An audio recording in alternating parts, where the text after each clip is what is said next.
Akým spôsobom môžete oživiť váš vzťah, ak sa dostal do tzv. Stereotypu, že proste už stále robíte to isté a už vás to vlastne ani nebaví. Tak v prvom rade je veľmi dobré vedieť o tom partnerovi a pokiaľ to neviete, tak sa ho opýtajte, čo by ho bavilo. Za mňa osobne sa vždy ten vzťah dá zlepšiť spoločnými zážitkami. Ale samozrejme nie len takými, ktoré by ste chceli vy a váš partner moc nie. Hej? Vždycky je dobré si sadnúť a nájsť niečo fakt, že spoločné. Čo by ste chceli zažiť obaja?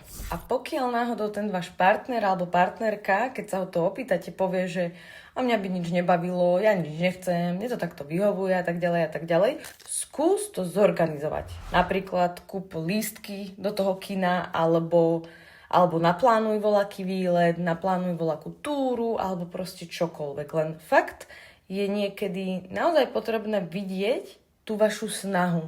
A hlavne môžem povedať z vlastnej skúsenosti, že ženy docela dosť ocenia to, keď chlap sa toho chytí, chlap to proste vymyslí a naplánuje. A áno, sú aj také prípady, kedy žena aj tak s tým tak nebude úplne súhlasiť, lebo ľúbi ten svoj pokoj, ale verte mi, pokiaľ chvíľu vyčkáte a dáte jej dostatočne veľa dôvodov na to, aby išla a urobila s vami to, čo ste naplánovali, tak to určite bude stať za to. Len niekedy treba trošku viacej presviečať.